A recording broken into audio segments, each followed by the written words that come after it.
In our next segment, we'll get to work with a Habitat for Humanity volunteer.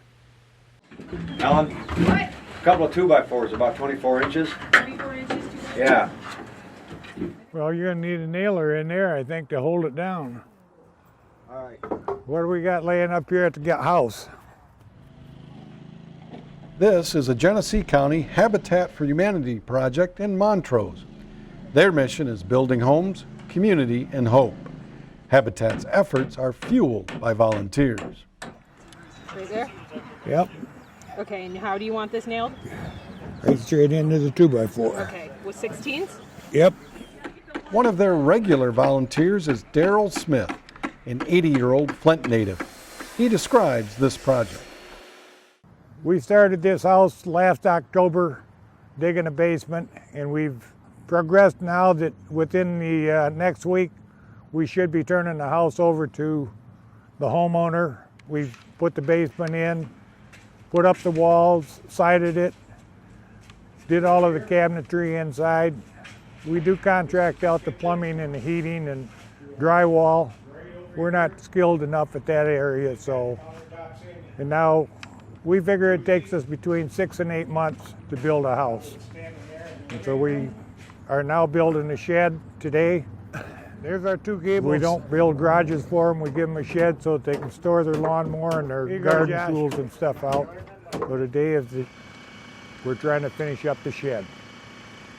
The General Motors retiree first swung a hammer for Habitat almost 20 years ago. I got started with Habitat back in 2004 when a group from our church went and volunteered down in the York Avenue area. And I had so much fun, I talked to the one head volunteer that was there and asked him, do you need volunteers? And he said, yeah. And I said, what day of the week? And he says, Monday, Tuesday, Wednesday, Thursday, Friday. And I said, no, seriously. He said, no, every day. So I started doing a couple, 3 days a week. Volunteers don't have to be professional builders. Darryl's skill set has developed over time. I picked up a lot of it from my dad, and when I was 11 years old, he put a 16-foot addition on our house. I got a lot of experience of picking up nails and straightening nails back in those days.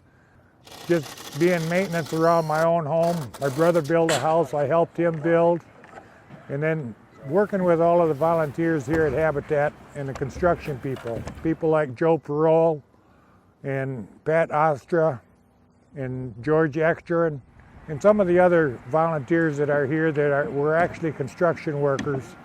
And I just picked up whatever I could from them. Habitat in Genesee County sees up to 200 volunteers each year on their builds.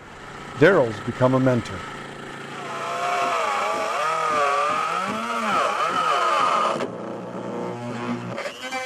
Go over here and do this one now. Okay. It's cool. We have two volunteers today, and we got the one lady to run a router. She's never ran one. She says, oh, that's fun.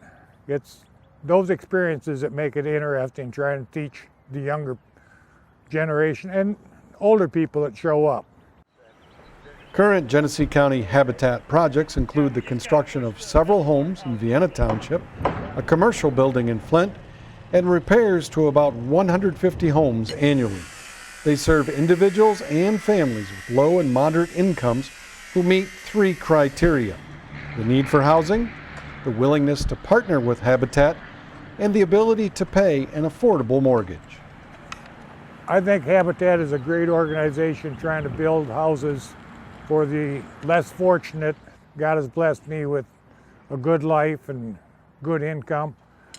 And the people that are less fortunate, it's nice to have them be able to have an affordable house, a new house that they can raise their children in and have a place to grow up and have an actual home. Darryl's the father of 4 and the grandfather of 8.